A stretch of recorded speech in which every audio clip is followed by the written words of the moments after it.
Welcome back दोस्तों। तो जैसे कि हमने पिछले एपिसोड में देखा था, टेम्पेस्ट सिटी में ट्रेन स्टेशन का काम बड़े जोरों शोरों से चल रहा होता है। दूसरी तरफ सिटी में एक एडवेंचर सिटी गार्ड पर चिल्ला रहा होता है क्योंकि डंजन के सेकंड लेवल को क्लियर करना भी उनके लिए काफी ज्यादा मुश्किल हो रहा था और वो उस पर और ज्यादा भड़ास निकाल पाता। तभी वहाँ पर बेनी मारू आ जाता है जिसकी आंखों को देखकर ही वो वहाँ से भाग गया। अगले सीन में यूकी काफी ज्यादा परेशान था क्योंकि वो रीमरू को अपना दुश्मन नहीं बनाना चाहता, लेकिन अगर वो उसके रास्ते में आया तो वो उसको रास्ते से हटाने के लिए कसर भी नहीं छोड़ेगा। साथ ही हमने यह भी जाना था कि रीमरू अपने डंजन को लेकर एक मीटिंग करता है, जिस मीटिंग के दौरान मासायुकी ने एक कोर्स लॉन्च करने के लिए कह दिया। फिर हम बाहर की तरफ आते हैं जहाँ पर मासायुकी के कहे मुताबिक कोर्स को लॉन्च कर दिया गया था, जिसकी वजह से काफी सारे एडवेंचर सिटी में आने लगे थे। जिस चीज को संभालने के लिए रीमरू मासायुकी को ही बलि का बकरा बना देता है। साथ ही साथ हमने एपिसोड के लास्ट में यह भी देखा था कि मारिया बेल और उसका ग्रैंडफादर डीमन लॉर्ड रीमरू को निस्तनाबूद करने के लिए प्लानिंग बना रहे हैं। अब आगे एपिसोड 2 की शुरुआत एक डंजन का सीन दिखाते हुए होती है जहाँ पर मासायुकी की टीम उस डंजन को क्लियर करने के लिए एकदम तैयार खड़ी थी। पर मासायुकी काफी ज्यादा घबराने के साथ अपने साथी से कहता है कि तुम गेट खोल सकती हो, जो सुनकर उसके साथी ने वो गेट खोल दिया।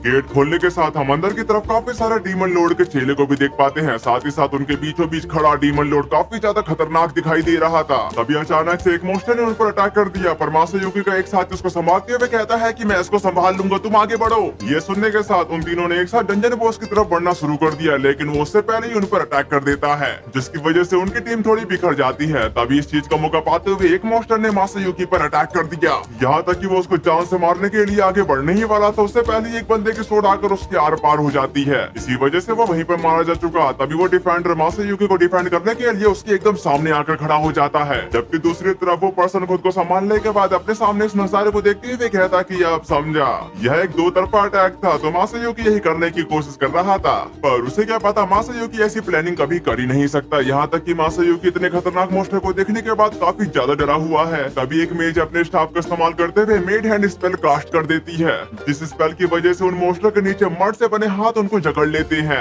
और इसी चीज का फायदा उठाने के लिए उनका डिफेंडर काफी सारे घूसों के वायरस उनकी बॉस पर कर देता है, जबकि उस पर्सन ने विंड कटर का इस्तेमाल करते हुए काफी सारे मोस्टर को निस्तनाबूद कर दिया था। लेकिन उनका बॉस उस स्पेल से आजाद होते हुए सीधे मेज की तरफ आ चुका था और इस मेज का नाम है जीवू। अब ये देखने के साथ मासायुकी काफी ज्यादा घबरा चुका था, यहाँ तक कि उसके हाथ कांप रहे थे, पर वो खुद को संभालते हुए उस पर अटैक करने के लिए चला गया। पर जब वो भाग रहा था तभी अचानक से उसका पैर जमीन से टकरा गया, जिसकी वजह से वो गिरने लगा। पर खुद को संभालने के लिए वो अपनी सोड का इस्तेमाल करता है, लेकिन हम वहाँ पर देख पाते हैं कि उसकी सोड ही टूट जाती है और वो सीधे घूमते घूमते उस बॉस की गर्दन में जा घुसी। अब ये देखने के साथ वहाँ के सारे बंदे काफी ज्यादा हैरान हो चुके थे, जबकि दूसरी तरफ खड़ा डंजन बॉस खुद को संभालते हुए पीछे मुड़कर देखता है कि आखिरकार ये हमला मुझ पर किया किसने, और वो उसकी शक्ल देखने के बाद अपनी जान से हाथ धो बैठता है। अब ये देखकर वहाँ के सारे लोग काफी ज्यादा खुश हो चुके थे, यहाँ तक कि जीवो खुद को संभालते हुए इमोशनल होने के साथ कहती है, मास्टर मासायुकी आपने मुझे बचा लिया। वहीं पर खड़ा मासायुकी खुद हैरान था, उसको खुद यकीन नहीं हो रहा था कि ये अजूबा मेरे से हो कैसे गया। फिर हम बाहर की तरफ आते हैं जहाँ पर मासायुकी के पोस्टर्स कोनों कोनों में लगा दिए गए थे। यहाँ तक एक बंदा चिल्लाते हुए कह रहा था, हमारे पास मासायुकी द हीरो की 30वें फ्लोर पर विक्ट्री की याद में नया सामान सेल पर है, अगर आप इसे अभी नहीं खरीदेंगे तो फिर कब। वहीं पर हम एक डेमी ह्यूमन को देख पाते हैं जो मासायुकी के बने बंस को बेच रही थी।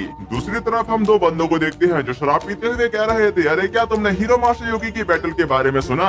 अरे हाँ, मुझे तो यकीन नहीं हो रहा कि उसने उस तोड़ को बीच से तोड़ दिया और उसी से बॉस को मार डाला। फिर हम यहाँ पर देखते हैं जहाँ पर दो बच्चों ने मासायुकी की तरह ही कपड़े पहन रखे थे क्योंकि अब वो उसी की तरह एक हीरो बनना चाहते हैं। उसी वक्त वहाँ पर मौजूद हम उन पोशाक वालों को देख पाते हैं जो काफी ज्यादा मिस्टीरियस लग रहे थे। फिर यहाँ सीन कट होकर मैंसन की तरफ आ जाता है जहाँ पर रीमरू बता रहा था, अब तो तुम जनरल पब्लिक के बीच सचमुच छा गए हो मासायुकी हीरो। उसकी ऐसी बातों को सुनकर मासायुकी कहता है, तुम भी नहीं रीमरू, मैंने तो मुश्किल से ही कुछ किया है। उसकी इस बात पर रामरेस खुशी के मारे झूमते हुए बताते कि सच कहूँ तो ये काफी बड़ी कामयाबी थी, यहाँ तक कि सभी जगहों से पहुंचने लायक रेस्ट एरिया और तुम्हारे द्वारा दिए गए बाकी सभी आइडिया एकदम सही थे। ये बात सुनकर मियोमेल कहता कि हाँ बिल्कुल, तुम्हारा मतलब 95 फ्लोर पर मौजूद सिटी गेट से है और वहाँ जाने के लिए 3 सिल्वर कॉइन लेने का आइडिया और इस्तेमाल की फीस के हिसाब से थोड़ा ज्यादा लग सकता है, लेकिन वहाँ का पब्लिक हाउस बहुत ज्यादा तारीफें बटोर रहा है। हर कोई इस बात को लेकर काफी ज्यादा खुश है कि उन्हें एक ऐसी जगह मिल गई है जहाँ पर वह गर्मा गर्म खाना खा सकते हैं और सेफ प्लेस पर सो सकते हैं। इसी के चलते ये काफी ज्यादा फेमस हो गया है। उसकी ऐसी बातों को सुनकर बेल्डोरा कहता है, दूसरे शब्दों में डंजन को ठीक करने का हमारा काम काफी सक्सेस रहा। उसकी इस बात से रामरेस भी एग्री थी। उन दोनों की ऐसी बातों को सुनने के बाद रीमरू बोला, हाई लेवल के चैलेंजर भी सामने आ रहे हैं, ये एकदम सही है। उसकी इस बात पर मासायुकी बताता कि वैसे कुछ एडवेंचरर हैं जो आजकल काफी काफी ज्यादा अलग दिख रहे हैं, है ना? और ये उन्हीं ग्रीन पोशाक वालों की बात कर रहा है, जिसको समझने के बाद रीमुरु बताना शुरू करता है, तुम बात कर रहे हो टीम ग्रीन फ्यूरी। यह उभरती हुई पार्टी है जिसने महज 3 दिनों में ही 20 फ्लोर पार कर दिए, और उनकी इस तेजी का राज शायद उनके लीडर है एक एलिमेंटलिस्ट, जो स्पिरिट कोरेस्पोंडेंस का इस्तेमाल करके डंजन में मौजूद स्पिरिट से उन्हें रास्ता दिखाने के लिए कहती है।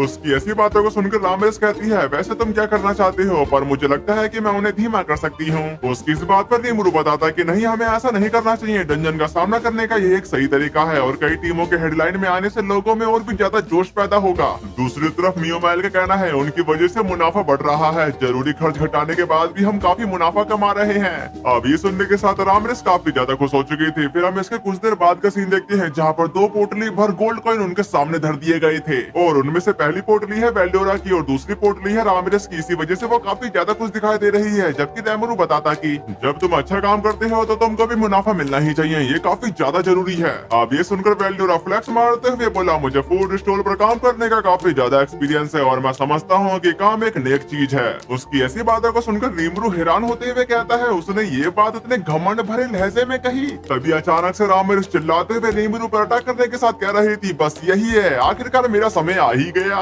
जो सुनने के बाद मियोमाइल बोलता कि तुम दोनों की वजह से ही डंजन काफी ज्यादा सक्सेस है और इन दिनों के ऊपर के बिजनेस भी काफी ज्यादा फल फूल रहे हैं। वेस्टर्न नेशन से ज्यादा मर्चेंट यहाँ बिजनेस करना चाह रहे हैं। अब ये सुनकर रीमुरु का कहना है, सच में बिल्कुल सही, तो हम उम्मीद कर रहे थे कि हमारा नेशन लोगों की इच्छाओं को पूरा करने का वादा करके उनको अपनी ओर खींचता है। अगर वह हमें ऐसे लोगों के तौर पर देखते हैं जो उनकी इच्छाएं पूरी कर सकते हैं, तो हमारे बीच अच्छे रिलेशन बनने की पूरी पॉसिबिलिटीज हैं। जिस बात पर एग्री करते हुए मियोमाइल कहता है कि इसमें कोई शक नहीं है कि हमें भरोसे के लायक माना जा सकता है। उसकी ऐसी बातों को सुनकर रीमुरु काफी ज्यादा खुश होने के साथ कहता है, तुम फाइनेंस मिनिस्टर के तौर पर अपनी जिम्मेदारी बखूबी निभा रहे हो मियोमाइल, जिसके लिए वो उसका शुक्रिया अदा करता है। यहाँ तक कि वो दोनों अजीब तरह से हंसने लगे थे क्योंकि अब लोगों को लूटने का समय आ गया है। तभी हमें बैकग्राउंड में रीमुरु की आवाज आती है, हमारे डंजन का मैनेजमेंट आखिरकार पटरी पर आ गया है। सबसे लोवेस्ट फ्लोर एक बहुत ही बड़ी जगह है जिसकी शुरुआत वेल्डोरा के हॉल से होती है और जो आगे चलकर तरह तरह की रिसर्च फैसिलिटीज में खुलती है। डायरेक्टर गाबिरू और डिप्टी डायरेक्टर पेस्टा की देखरेख में चल रही इन फैसिलिटीज में एक ऐसी भी सुविधा है जहाँ रामिरेस अपनी खुद की रिसर्च करती है। मैंने रामिरेस से यह भी कहा कि मेरे लिए एक खास तौर पर डेवलपमेंट फैसिलिटीज तैयार करे। यहाँ मुझे अपनी सेफ्टी या सीक्रेट लीक होने की चिंता करने की जरूरत नहीं है, इसलिए मैं उस वेसल पर ध्यान दे सकता हूँ जो डियाब्लो ने मुझसे मांगा था। मैंने यह भी वादा किया कि जब मैं यह काम कर ही रहा हूँ तो मैं ट्रेनिस्तान की बहनों के लिए भी वेसल बना ही दूं। और जब रीमुरु वहाँ पर काम कर ही रहा होता है तभी उसे कोई पुकारने लगा। अभी सुनने के साथ रीमुरु बोला, अब क्या, मैं बस कुछ हद तक कामयाब होने ही वाला था। उसके इस सवाल का जवाब देते हुए ग्रेट सेज बताते कि पिछले कुछ दिनों में तुम्हारा बाहरी दुनिया से कोई कांटेक्ट नहीं हुआ है, तो हो सकता है कि कुछ हुआ हो। अब ये सुनकर रीमुरु काफी परेशान हो जाता है। फिर हम बाहर की तरफ शियोन और सुना को देख पाते हैं जो रीमुरु सामा को देखते हुए कह रहे थे, हम काफी ज्यादा परेशान थे क्योंकि तुम खाना खाने के लिए वापस आए ही नहीं। इसके लिए रीमुरु माफी मांगता है। अब ये सुनकर शियोन कहने लगी, बिल्कुल नहीं, हमें इस बात की ज्यादा खुशी है कि आप ठीक हैं। उसकी इस बात पर एग्री करते हुए सुना बताना शुरू करती है, कोई भी आपके अपने समय का खुलकर इस्तेमाल करने पर शिकायत नहीं करेगा। फिर वो उसको कुछ दे देती है। अब ये सुनकर रीमुरु उसको लेने के साथ कहता है, आपसे मैं हर दिन आने की कोशिश करूंगा। यहाँ तक कि वो उस बकेट के अंदर सैंडविच देखने के साथ काफी ज्यादा खुश हो जाता है। फिर वो उसको खाने लगा। जब वो खा रहा होता है तभी अचानक से शियोन कहने लगी, वैसे आपको मियोमाइल ढूंढ रहा था। अब ये सुनकर रीमुरु उससे मिलने के लिए चला जाता है। वहीं दूसरी तरफ मियोमाइल चिल्लाते हुए उसी की तरफ आने लगा। जो सब देखने के बाद रीमुरु कहा, तुमको किस बात की इतनी घबराहट हो रही है? जिस बात का जवाब देते हुए मियोमाइल बताता कि हमें एक दिक्कत हो गई है, मास्टर मासायुकी के अलावा कोई और भी है जो 30वें फ्लोर को पार करने ही वाला है। उसके ऐसा कहते ही यहाँ से कट होकर डंजन बॉस की तरफ आ गया था जहाँ पर टीम ग्रीन फ्यूरी 30वें फ्लोर के बॉस का सामना कर रही होती है। जिस फाइट में उसकी पार्टी के काफी सारे मेंबर मारे जा चुके थे, लेकिन वो बंदी अपने और साथियों को बुलाते जा रही थी, जिसकी वजह से वो बॉस भी काफी ज्यादा घबरा चुका था। यहाँ तक कि उन बंदों ने उस पर अटैक कर दिया। इस फाइट को देखने के बाद रामिरेस उनके राज को अच्छे से समझ चुकी थी, इसलिए वो बताना शुरू करती है, ये लोग सच में हमारे रूल की सीमाओं को चुनौती दे रहे हैं। जैसे इस चीज को लेकर एक रिकॉर्डिंग क्रिस्टल, यह एक बार इस्तेमाल होने वाला सेव पॉइंट है जिसका इस्तेमाल सभी पार्टी के मेंबर कर सकते हैं। मान लीजिए वह किसी बॉस रूम में घुसने से पहले इसका इस्तेमाल करते हैं, फिर वे रिटर्न रिहर्सल का इस्तेमाल करके उस डंजन से बाहर निकल जाते हैं। इसके बाद वह पार्टी ब्रेक डाउन हो जाती है। इसी वजह से फिर पार्टी का हर एक मेंबर अपने साथ 10 और मेंबर को वापस लेकर आता है, जो कि मैक्सिमम परमिटेड नंबर है, और इसी के साथ एक नई पार्टी बनकर उसे सेव पॉइंट पर वापस लौट आती है। उसकी बातों को अच्छे से समझने के बाद रिमरू का कहना है इसी वजह से उनके पास 100 लोग हो जाते हैं और उस समय तक यह एक छोटी सी आर्मी बन जाती है। उसके ऐसा कहते यहाँ से कट होकर बॉस रूम की तरफ आ गया था, जहाँ पर सब लोगों ने मिलकर उस बॉस को हरा दिया था, और इस फाइट को देखने के साथ मासायुकी काफी ज्यादा अमेज था। जबकि मियोमाइल का कहना है मैंने मिस सोका से इस मामले की अच्छे से जांच करवाई और ऐसा लगता है कि वे पट नामक एक फेमस मर्सनरीज के ग्रुप का हिस्सा है। साथ ही साथ हमेशा कह कि उन्हें पैसे इंग्रासिया से मिल रहे हैं। उसकी इस बात पर बेल्डोरा बताता है कि हमारा अनुमान है कि वे 40वें फ्लोर पर मौजूद बॉस को भी हराने में कामयाब हो जाएंगे। यहाँ तक कि 50वें फ्लोर पर मौजूद बॉबिकस और उसकी टीम को भी इतनी बड़ी गिनती वाली आर्मी का सामना करने में मुश्किल हो सकती है। ये बुरा है, ये हालात का एक काफी बुरा मोड़ है। उसके ऐसा कहने के बाद हम वहाँ पर रामरिस को देख पाते हैं, जो रेमरू की तरफ बढ़ने के साथ उससे कुछ कहने लगी, पर हमें ये बात बताई नहीं जाती। लेकिन इस बात को समझने के बाद रिमरू काफी ज्यादा हैरान होने के साथ कह रहा था 60वें फ्लोर के नीचे के बॉस के मोशन काम नहीं कर रहे हैं। ये बात सुनकर रामरिस कहती है याद है जब तुमने फेस्टिवल के दौरान क्रूसेडर से कहा था कि वह यहाँ ट्रेनिंग कर सकते हैं। जब तुम जमीन के नीचे छुपे हुए थे तब उन्होंने 51वें फ्लोर से शुरुआत की थी। आखिर में 70वें फ्लोर पर मेरे एलिमेंटल क्लोसेस ने उन्हें खत्म कर दिया, लेकिन फिर लगता है कि हिनाटा उससे तंग आ गई थी। फिर यहाँ से नोस्टीन की तरफ आ गया था, जहाँ पर एक बंदा हिनाटा से कह रहा होता है ये पॉसिबल हो ही नहीं सकता, यहाँ तक कि लेडी हिनाटा के लिए भी नहीं। उसकी ऐसी बातों को सुनने के बाद हिनाटा को काफी ज्यादा गुस्सा आ गया था, और ऐसी बातों को याद करने के बाद रामरिस काफी ज्यादा परेशान होने के साथ कह रही थी, और फिर हिनाटा को काफी ज्यादा गुस्सा आ गया। उसकी ऐसी बातों को सुनकर मियोमाइल कहता है कि यह तो बिल्कुल ही भयानक था। पहली बात तो यह मानो कि एलिमेंटेड क्लोसेस को तबाह करना ही उसके लिए काफी ना हो, यहाँ तक कि उसने उसके बाद आने वाले सभी बॉस को भी खत्म कर डाला। इसी वजह से वह देखते ही देखते 90वें फ्लोर तक पहुँच गई होगी, और इसके बाद यह हुआ होगा कि उसने 95वें फ्लोर पर स्थित पब्लिक हाउस में एक अच्छी शकुन भरी रात बिताई होगी, और उसके बाद उसने उन सभी ड्रैगनों को डिस्ट्रॉय कर दिया होगा जिसे लेडी मिलिन ने हमारे लिए पकड़ा था। ये बात सुनकर रिमरू का कहना है क्या वह बस ट्रोल कर रही थी, रुकिए इसका क्या मतलब है। उसके इन सवालों का जवाब देते हुए बेल्डोरा बताता है तुम्हें पता चल ही गया क्योंकि आखिर में मेरी बारी आ गई थी। ये बात सुनकर रिमरू उस पर गुस्सा करने के साथ कह रहा था क्या तुम मेरे साथ मजाक कर रहे हो, और तुमने उसके साथ फाइट की। जिस पर एग्री करते हुए बेल्डोरा बोला जो भी आना चाहे आ जाए, एक फाइनल बॉस के तौर पर मैं ना तो किसी से भागूंगा और ना ही किसी से छुपूंगा। पर हिनाटा वाकई काफी ज्यादा स्ट्रॉन्ग थी, क्योंकि उसने जिस तरह से फाइट लड़ी उससे वह यह समझ पाए कि मुझ पर कौन से अटैक असर करेंगे। इसका मतलब यह भी था कि उसने काफी ज्यादा समय बर्बाद किया, लेकिन उसका आखिरी अटैक काफी ज्यादा जबरदस्त था। उसने सचमुच मुझे नुकसान पहुंचाया, भले ही वह थोड़ा सा क्यों ना हो। उसने मुझे उस एब्सोल्यूट सेवरेंस की याद दिला दी जिसका इस्तेमाल 30 साल पहले उस हीरो ने किया था, और उसी ने ही मुझको कैद कर दिया था। अब जब मैं सोचता हूँ कि उसकी स्वॉर्डमैनशिप वैसे ही थी, हालांकि उस हीरो के अटैक में कुछ भी बेकार नहीं होता था। उसकी ऐसी बातों को सुनकर रिमरू खुशी के मारे झूमते हुए कह रहा था अरे यार काश मैंने वह देखा होता, और फिर तुम जीत गए है ना बेल्डोरा। उसकी ऐसी बातों को सुनकर बेल्डोरा फ्लेक्स मारते हुए कहा बेशक कहीं ऐसा तो नहीं कि तुम सचमुच परेशान थे। उसकी इस बात पर रिमरू बताता है खैर हारने का तुम्हारा अपना इतिहास रहा है क्योंकि तुम अपने अपोनेंट से मोहित हो गए थे।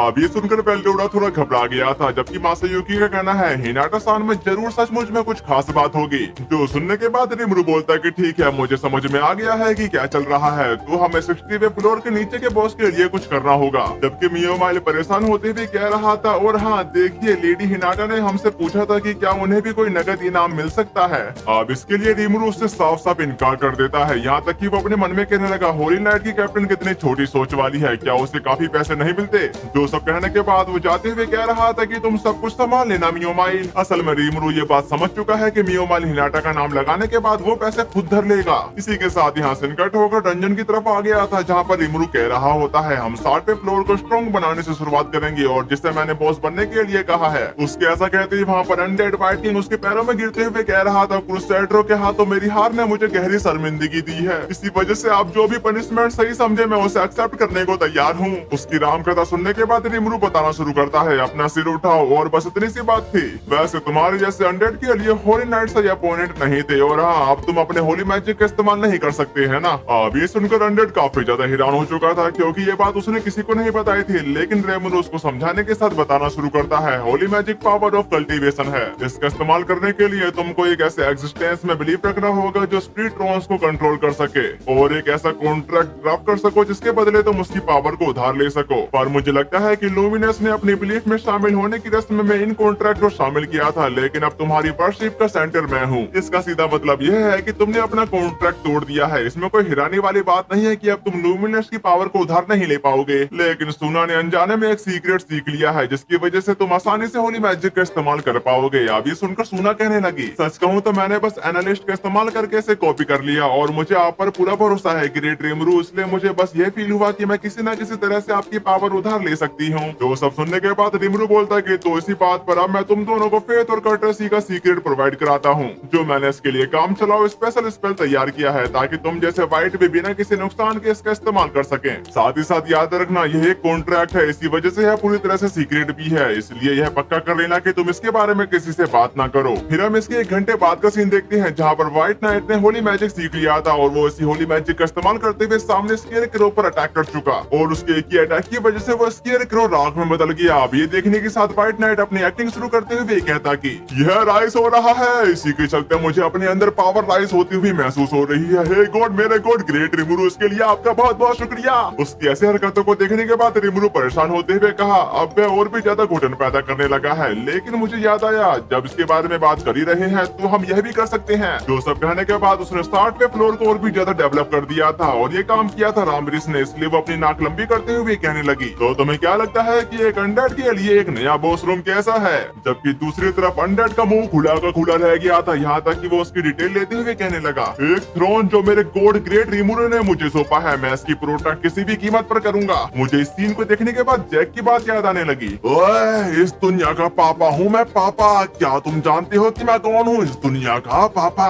इसी वजह से इस थ्रोन की रक्षा करना मेरा काम है और ग्रेट रिमरू को मैं प्रोटेक्ट किसी भी हालत में करके रहूंगा। जबकि रिमरू का कहना है अब स्टार्ट पे फ्लोर पूरी तरह से तैयार हो चुका है, मैंने उससे यह भी कह दिया है कि वे अलग अलग तरह के पार्टनर्स के साथ मिलकर काम करें, यहाँ तक कि मुझे लगता है कि हम बस अब इतना ही कर सकते हैं। जिस बात पर एग्री करते हुए वेल्डोरा बताता कि अब बस बाकी बॉसों के बड़े होने और उनके इवॉल्व होने का ही इंतजार है। उन दोनों की बातों के बीच में रामरिश टपकते हुए कह रही थी, जरा 1 मिनट को 70वें फ्लोर का क्या होगा? मेरा एलिमेंटल क्लोसिस तो अभी भी टूटा हुआ है, तुमको पता है ना? उसकी इस बात पर रिमरू सवाल करने लगा था, क्या डंजन में मोस्टर मारे जाने के बाद वापस जिंदा नहीं होते? उसके इन सवालों का जवाब देते हुए रामरिश इमोशनल होने के साथ बताती है, खैर असल में जब तुमने मेरे पुराने डंजन में मेरे एलिमेंटल क्लोसिस को तोड़ा था तब भी यही हुआ था, पता नहीं क्यों गोब्लिन्स दोबारा जिंदा नहीं होते। उसकी ऐसी परेशानी वाली बातों को सुनने के बाद रिमरू कहने लगा, चिंता मत करो, मेरे पास एक आइडिया है। खैर अब हमें थोड़ा और समय निकालना है, इसी वजह से हमें इस पूरी बात को एक अपॉर्चुनिटी के तौर पर देखना चाहिए। नेक्स्ट सीन में रिमरू उनको समझा रहा होता है, हम ये नहीं भूल सकते कि हमारा डंजन एक एडवांस डंजन है, एक ऐसा डंजन जो इवोल्व हो सकता है, साथ ही साथ ये और ज्यादा पावरफुल बनने के लिए अलग अलग मुश्किलों पर विक्ट्री हासिल करता है।